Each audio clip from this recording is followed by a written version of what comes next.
अस्सलामु अलैकुम वरहमतुल्लाहि वबरकातुहू। बिस्मिही तआला शअनुहु ला वसीलता इल्ला अंत या रसूलल्लाह रहमतुल्लाहि तआला व मुतवालियन कमा अमर। अस्सलातु वस्सलामु अला नबियिल मुहतबर व अला आलिहि व असहाबिहि इरगामन लिमन जहद बिहि व कफर मा बाद। فقد قال الله تعالى في القرآن العظيم والقرآن المجيد إن الله وملائكته يصلون على النبي يا أيها الذين آمنوا صلوا عليه وسلموا تسليما اللهم صل وسلم على سيدنا ونبينا مولانا محمد وعلى آل سيدنا محمد وبارك وسلم. பெருகி வரும் கருணையினால் பேருலகை காத்து நிற்கும் பேரருளாளன் அல்லாஹ்வுக்கே புகழ் அனைத்தும் உண்டாகட்டுமாக. அந்த அல்லாஹ்வின் அன்பும் ஆரம்பமும் அனல பெருமானார் மார்க்கத்தின் விடிவெள்ளி இருளக சரதார் அருமைநாயகம் முத்து முஸ்தபா முஹம்மது ரசூலுல்லாஹ் ஸல்லல்லாஹு அலைஹி வஸல்லம் அவர்களின் மீதும் அவர்களின் அடிச்சுவட்டை அப்படியே பின்பற்றி வாழ்ந்து மறைந்த உத்தம சத்திய சஹாபாக்கள் நம் அனைவர்களின் மீதும் என்றென்றும் குன்றாமல் நிலவட்டுமாக. அல்ஹம்துலில்லாஹ். அல்லாஹ் ரப்பல் ஆலமீன் நமக்கு மிகப்பெரிய ஒரு வாய்ப்பாக அல்லாஹ் குர்ஆனிலே கூறியிருக்கக்கூடிய அல்லாஹ் தான் படைத்ததிலிருந்து 12 மாதங்களை படைத்திருக்கிறேன், அதிலும் ஒரு சிறந்த மாதமாக அல்லாஹ்வே குர்ஆனில் கூறியிருக்கக்கூடிய அந்த ஒரு ரஜபு மாதத்திலே தான் நாம் எல்லாம் அமர்ந்திருக்கின்றோம். எனக்கு இன்று கொடுக்கப்பட்டுள்ள தலையகமும் ரஜபு தான். ரஜபு மாதம் என்பது மிகவும் ஒரு சிறந்த ஒரு மாதமாக இருக்கிறது. முதல்ல எடுத்த உடனே குர்ஆன்ல பார்த்துக்கிறோமே, அல்லாஹ் ரப்பல் ஆலமீன் குர்ஆன்ல சொல்லும் பொழுது இன்ன ஐத்தத ஷுஹூரி இன்தல்லாஹி இஸ்னா அஷர அப்படிங்கிற அந்த தொடரிலே அல்லாஹ் ரப்பல் ஆலமீன் கூறியிருக்கிறான், மின்ஹா அர்பஅத்துன் உரும், 4 மாதங்களை நாம் சிறப்பாக ஆக்கி தந்திருக்கின்றோம் அதிலிருந்து என்பதாக அல்லாஹ் குர்ஆனிலே கூறியிருக்கிறான். அது என்னென்ன 4 மாதங்கள் என்று பார்த்தோம் என்று சொன்னால், தொடர்படியாக வரக்கூடிய 3 மாதங்களும் தனித்து வரக்கூடிய ஒரு மாதமும். அது என்ன தொடர்படியாக வரக்கூடிய மாதம் என்று பார்த்தோம் என்று சொன்னால், துல்காதா, துல்ஹஜ், முஹர்ரம், இந்த 3 மாதமும் சங்கைக்குரிய சிறப்பு மிகுந்த மாதமாக இருக்கிறது. 4வது மாதமாக ரஜபு மாதம் இருக்கிறது என்பதாக அல்லாஹ் தன்னுடைய திருமறையிலே கூறியிருக்கிறார். இந்த 4 மாதங்களிலும் போரோ அல்லது தேவையில்லாமல் எந்த ஒரு சண்டை சச்சரவோ எதுவும் இல்லாமல் ஒரு கண்ணியத்திற்குரிய ஒரு மாதமாக இந்த 4 மாதங்களையும் அல்லாஹ் ரப்பல் ஆலமீன் ஆக்கி தந்திருக்கிறார். இன்னும் கூட சொல்ல போனால் பெருமானார் ஸல்லல்லாஹு அலைஹி வஸல்லம் அவர்கள் சொல்வார்கள், கான நபி ஸல்லல்லாஹு அலைஹி வஸல்லம் இதா தஹல ரஜபு, ரஜபு மாதத்திலே பெருமானார் ஸல்லல்லாஹு அலைஹி வஸல்லம் அவர்கள் நுழைந்தால் கால சொல்வார்கள், அல்லாஹும்ம பாரிக் லனா ஃபீ ரஜப வ ஷஅபான் வல்லினா ரமலான் என்ற துஆவை நமக்கு கற்றுத் தந்திருக்கிறார்கள். யா அல்லாஹ், ரஜபு மாதத்தையும் ஷஅபானுடைய மாதத்தையும் யா அல்லாஹ் எனக்கு நீ பரக்கத்தாக ஆக்கி தருவாயாக, ரமலானுடைய மாதத்தை முழுவதுமாக அடையக்கூடிய பாக்கியத்தினை எனக்கு தருவாயாக என்பதாக பெருமானார் ஸல்லல்லாஹு அலைஹி வஸல்லம் அவர்கள் நமக்கு கற்றுத் தந்திருக்கிறார்கள். சுப்ஹானல்லாஹ். எந்த ஒரு மாதத்தையும் வரவேற்கும் விதமாக தொடக்க காலத்தை அல்லாஹ் ரப்பல் ஆலமீன் காட்டவில்லை. ஆனால் ரமலானுடைய மாதத்திற்கு தொடக்கமாக அல்லாஹ் ரப்பல் ஆலமீன் ரஜப் மாதத்தினை காட்டி தந்திருக்கிறார். அபூபக்கர் பதரி ரஹிமஹுல்லாஹ் சொல்வாங்க, இந்த ரஜப் மாதம் என்பது பயிர் செய்ய வேண்டிய மாதம், ஷாபான் மாதம் என்பது அதிலே நீர்விட்டு பயிரை வளர்க்கக்கூடிய மாதம், ரமலான் மாதம் என்பது அந்த வளர்த்த பயிரை அறுவடை செய்யக்கூடிய மாதம் என்பதாக அபூபக்கர் பதரி ரஹிமஹுல்லாஹ் அவர்கள் சொல்வார்கள். இதிலிருந்து நமக்கு என்ன தெரிகிறது? ஒரு இடத்திற்கு நாம செல்ல வேண்டும் என்று சொன்னால் நமக்கு என்னென்ன தேவைகள் இருக்கிறதோ எல்லாவற்றையும் எடுத்துத்தானே செல்வோம். அதே போலத்தான் ரமலானுடைய மாதத்திற்கு இந்த 2 மாதத்தில் என்ன செய்யணும்? நாம தயாராக வேண்டும். தயாராகிறதுனா என்ன அப்படின்னு சொன்னோம்னா, நிறைய நபியான வணக்கங்களை அதிகப்படுத்த வேண்டும், குர்ஆன் திலாவத்தை அதிகப்படுத்த வேண்டும். ஒரு விஷயம் நல்லா விளங்கிக்கிறங்க, நம்ம எக்ஸாம்ல போய் உட்கார்றோம் அப்படின்னு சொன்னா அந்த பரீட்சைக்கு முன்னேற்பாடாக படித்தால் மட்டும்தான் அந்த பரீட்சையை நம்மளால பண்ண முடியும், இல்லாட்டி நம்மளால அந்த பரீட்சை எழுத முடியாது. அதே போலத்தான் ரமலான் வந்துட்டோம், ரமலான் வந்து தன்னுடைய வாழ்க்கை சும்மா அப்படியே உடனே மாத்திடுவோம் அப்படின்னு சொன்னா அது அவ்வளவு சீக்கிரமாக நடக்காது. அதற்காகத்தான் பெருமானார் ஸல்லல்லாஹு அலைஹி வஸல்லம் அவர்கள் 2 மாதத்திற்கு முன்பாகவே நம்மளை தயாராக சொன்னார்கள். இதெல்லாம் ஒரு பக்கம் இருக்க, இந்த ரஜப் மாதத்திலே இஸ்லாத்தினுடைய மிகப்பெரிய ஒரு நிறைய விஷயங்கள் பொதிந்திருக்கிறது. நிறைய நலமான விஷயங்கள் இந்த மாதத்திலே பொதிந்திருக்கிறது. நம்ம எல்லாம் ஹிஜ்ரத் பற்றி கேள்விப்பட்டிருக்கோம்.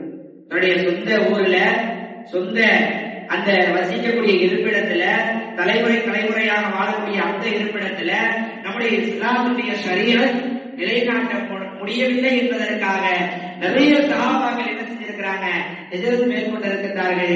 அந்த வரலாறு எல்லாம் நாம பார்க்கிறோம்.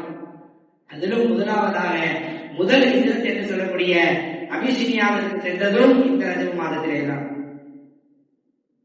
நிறைய சஹாபாக்கள் குடும்பத்தோடு சென்றார்கள். உமர் ரலியல்லாஹு அன்ஹு அவருடைய மனைவி ருபையா ரலியல்லாஹு அன்ஹு, ஜுபைர் ரலியல்லாஹு அன்ஹு, அப்துர் ரஹ்மான் இப்னு அவுஃப் ரலியல்லாஹு அன்ஹு, இதே போல எண்ணற்ற சஹாபாக்கள் தன்னுடைய குடும்பத்தோடு என்ன செஞ்சாங்க, ஹிஜ்ரத்தை மேற்கொண்டார்கள். பெருமானார் ஸல்லல்லாஹு அலைஹி வஸல்லம் அவர்கள் அந்த சஹாபாக்கிட்ட சொல்லி அனுப்புறாங்க, நீங்க எல்லாரும் அபிசினியா என்கிற அந்த நாட்டிற்கு செல்லுங்கள், அங்கே உங்களுக்கு அழைக்கல் தருவார்கள் என்பதாக பெருமானார் ஸல்லல்லாஹு அலைஹி வஸல்லம் சொல்கிறார்கள்.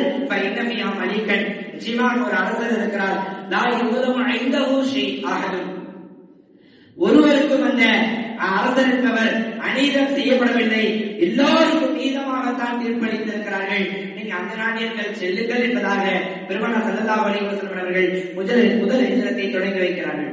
பொதுவாகவே பாதுகாப்பு அப்படின்னு சொன்னோம்னா, அந்த பாதுகாப்பு எங்க கிடைக்கும் அப்படின்னு சொன்னோம்னா, நீதமான ஒரு வழக்கு, நீதமான ஒரு உத்தரவு, நாட்டினுடைய நீதம் தலை தூக்கி நின்றால் மட்டுமே அந்த இடத்திலே பாதுகாப்பு என்பது கிடைக்கும். தவிர நீதம் இல்லை என்று சொன்னால் யார் யாருக்கு பயப்படுவா? நீதம் ஒரு இருக்கக்கூடிய காரணத்தினால்தான் அந்த இடத்திலே பாதுகாப்பு இருக்கிறது என்பதாக பெருமானார் ஸல்லல்லாஹு அலைஹி வஸல்லம் அவர்களே சொல்லி நிறைய சஹாபாக்கள் என்ன செஞ்சாங்க, இங்கே ஷரியத்தை நம்மளால நிலைநாட்ட முடியவில்லை, நீங்க அங்க போய் கொஞ்ச நாளும் தங்க, அதுக்கப்புறம் இன்ஷா அல்லாஹ் வந்துடலாம் அப்படின்னு சொல்லி அனுப்புறாங்க. நிறைய சஹாபாக்கள் மக்காவிலும் மதீனாவிலும் இஸ்லாம் பரவியதற்கு பின்பாக அபிசீனியாவிலிருந்து வந்து விட்டார்கள். இன்னும் சில சஹாபாக்கள் அபிசீனியாவிலே இருந்தார்கள். ஜஅஃபர் இப்னு அபீ தாலிப் ரலியல்லாஹு அன்ஹு அவர்கள் போன்றவர்கள் எல்லாம் அபிசீனியாவிலே தங்கிவிட்டார்கள். இறுதியில் பெருமானார் ஸல்லல்லாஹு அலைஹி வஸல்லம் அவர்கள் கைபர் போரில் தயாராகும் பொழுது நிறைய சஹாபாக்கள் ஜஅஃபர் இப்னு அபீ தாலிப் ரலியல்லாஹு அன்ஹுடைய தலைமையில் என்ன செய்றாங்க, கூட்டமாக எல்லோரும் என்ன செய்றாங்க, மதீனாவை நோக்கி வருகிறார்கள். இன்னும் இது மட்டுமல்ல, பெருமானார் ஸல்லல்லாஹு அலைஹி வஸல்லம் அவர்கள் அபிசீனியாவினுடைய அரசரான நஜ்ஜாசி அந்த மன்னருக்கு தான் பெருமானார் ஸல்லல்லாஹு அலைஹி வஸல்லம் அவர்கள் காயித் ஜனாஸா முதல் முறையாக சொல்ல வைத்தார்கள். இதே மாதத்தில் தான் மேராஜுடைய பயணம் நடைபெற்றது. தொழுகை என்பது நமக்கு எவ்வளவு ஒரு பொக்கிஷமாக கிடைத்த ஒன்று. அந்த பொக்கிஷமாக கிடைத்த ஒரு மிகப்பெரிய ஒரு மாதமும் இந்த மாதம் தான். தபூக்குடைய போர் கடினமான ஒரு போர், மிகவும் ஒரு கஷ்டமான இன்னலான சூழ்நிலையிலே நடந்த ஒரு போர் என்று சொன்னால் அது தபூக் போர் தான். அல்லாஹ்வே குர்ஆனில் சொல்லும்போது பிசாஅத்தில் உஸ்ரா என்று அல்லாஹ் ரப்பல் ஆலமீன் குர்ஆனில் சொல்லுவான். மிகவும் ஒரு கஷ்டமான நேரத்தில் நடந்த போர் என்பதாக பாதி வீட்டை காலி செய்து வந்தார்கள் ஹஜ்ரத் உமர் ரலியல்லாஹு அன்ஹு அவர்கள். 2/3 பங்கை கொடுத்தார்கள் ஹஜ்ரத் உஸ்மான் ரலியல்லாஹு அன்ஹு அவர்கள். அபூபக்கர் நாயகம் சொல்லவா வேணும், இவங்களாம் இந்த அளவிற்கு தந்தால் தன்னுடைய முழு உடமையும் முழு வீட்டில என்னவெல்லாம் இருக்கிறதோ எல்லாத்தையும் விட்டுட்டு எல்லாத்தையும் எடுத்தாங்க, போருக்காக கொண்டு வந்து தந்தார்கள். பெருமானார் ஸல்லல்லாஹு அலைஹி வஸல்லம் அவர்கள் பாக்குறாங்க, எப்பயுமே வந்து அது உமர் ரலியல்லாஹு அன்ஹு அபூபக்கர் ரலியல்லாஹு அன்ஹு 2 பேருக்கும் என்னன்னா ஒரு சுமூகமான ஒரு போர் இல்ல, நம்ம எப்படியாச்சும் அபூபக்கர் நாயகத்தை நிந்திரணும் அப்படின்ட்டு இதை தெரிஞ்சுக்கிட்ட பெருமானார் ஸல்லல்லாஹு அலைஹி வஸல்லம் அவர்கள் யார் யார் எவ்வளவு எடுத்து வந்திருக்கீங்கன்னு கேட்டா உமர் ரலியல்லாஹு அன்ஹு அதிகமா எடுத்து வந்திருக்காங்க. ஆனா அபூபக்கர் ரலியல்லாஹு அன்ஹு முழுவதுமாக காலி பண்ணி வந்து தந்திருக்கிறார்கள். ஆனாலும் அந்த பாதிக்கு ஈடாகாது என்பதற்காக பெருமானார் ஸல்லல்லாஹு அலைஹி வஸல்லம் அவர்கள் ஹிக்மத்தாக கேட்டார்கள், மா ஹல்லம்த யா அபூபக்கர், ஓ அபூபக்கரே நீங்கள் வீட்டிலே என்ன விட்டு வந்திருக்கிறீர்கள் என்று கேட்டார்கள். அப்ப அபூபக்கர் நாயகம் சொல்றாங்க, தரக்கல்லாஹு ரசூலஹு, அல்லாஹ் ரசூலை தவிர வேற எதையும் நான் விட்டுட்டு வரல யா ரசூலுல்லாஹ் அப்படின்னு கேட்ட உடனே அடுத்து உமர் ரலியல்லாஹு அன்ஹு பார்த்து கேக்குறாங்க, மா ஹல்லம்த யா உமர், ஓ உமரே நீங்க என்ன வீட்டுல விட்டுட்டு வந்துட்டீங்க அப்படின்னு கேட்டப்ப உமர் ரலியல்லாஹு அன்ஹு சொல்றாங்க, யா ரசூலுல்லாஹ் நான் வந்து நான் இப்ப எந்த அளவுக்கு கொடுத்திருக்கிறேனோ அதே போல பாதி என்ன செஞ்சிருக்கேன், என்னுடைய வீட்டிலே விட்டு வைத்து வைத்திருக்கின்றேன் என்பதாக அதுல குமரலிதான சொன்ன உடனே அப்பதான் குமரலிதான சிந்திக்கிறாங்க, இந்த காலத்துல என்ன செய்ய முடியாது, நாம அபூபக்கர் நாயகத்தை முந்த முடியாது என்பதாக அவர்களுக்கு சுமூகமாக போய்விட்டார்கள். இது மட்டுமல்ல, பெருமான ஸல்லல்லாஹு அலைஹி வஸல்லம் அவர்கள் சொல்வார்கள், இன்னபில் ஜன்னத நஹருன், நிச்சயமாக சொர்க்கத்திலே ஒரு நதி இருக்கிறது, யுகால் அதற்கு சொல்லப்படும் ரஜபுன், அந்த நதிக்கு பேரே ரஜபு. மன் சாம ரஜபின் யௌமன், யார் ரஜபு மாதத்திலிருந்து ஒரு நாட்கள் நோன்பு வைக்கிறார்களோ ஷகாவுல்லாஹு அஸ்ஸ வஜல் மின் ذلك நஹர், அந்த நகரில் அந்த நதியிலிருந்து அல்லாஹ் ரப்பல் என்ன செய்வான், நீரை அந்த மனிதருக்கு புகட்டுவான். அந்த நதியை பற்றி வர்ணித்துக் கொள்ளும் பொழுது அவருடைய சிபத்துகளை எல்லாம் கூறும் பொழுது பெருமான ஸல்லல்லாஹு அலைஹி வஸல்லம் எப்படி சொல்றாங்க, அஷத்து பயானம் மினல் லபன், பாலில் மிக ஒரு கடுமையான ஒரு மென்மையாக உள்ளது, வா ஹஸம் மினல் அஸ்ல், தேனை விட ஒரு இனிமையான ஒரு மதுரம் மிகுதமான ஒரு நீர் அந்த நதியிலே இருக்கிறது என்பதாக பெருமான ஸல்லல்லாஹு அலைஹி வஸல்லம் அவர்கள் சொல்லியிருக்கிறார்கள். இது எப்படிங்க, ரஜபு மாதத்திலே ஒரு நோன்பு வைத்தோம் என்று சொன்னால் நமக்கு இந்த அளவிற்கு சிறப்பு இருக்கிறது என்பதாக பெருமான ஸல்லல்லாஹு அலைஹி வஸல்லம் அவர்கள் சொல்லி தந்திருக்கிறார்கள். அப்ப இந்த ரஜபு மாதம் என்பது எவ்வளவு ஒரு சிறப்பு மிகுந்த மாதம் என்பதை நாம் நன்றாக சிந்தித்து பார்க்க வேண்டும். வல்ல அல்லாஹ்வும் அல்லாஹ்வுடைய திருத்தூதர் முஹம்மது ரசூலுல்லாஹி ஸல்லல்லாஹு அலைஹி வஸல்லம் அவர்களும் ரஜபு மாதத்திலே என்னென்னவெல்லாம் அமல்கள் செய்ய வேண்டும் என்று சொல்லி தந்தார்களோ, இன்னும் ரமலான் மாதத்திற்கு எப்படி எல்லாம் நாம் தயாராக வேண்டும் என்பதாக பெருமான ஸல்லல்லாஹு அலைஹி வஸல்லம் அவர்கள் கற்றுத் தந்தார்களோ அதனை முழுமையாக அவர்கள் கற்றுத்தந்த முறைப்படி நாம கற்பித்து அதனை அமல்படுத்தக்கூடிய பாக்கியத்தினை வல்ல அல்லாஹ் உங்களுக்கு தந்தால் புரிவானாக.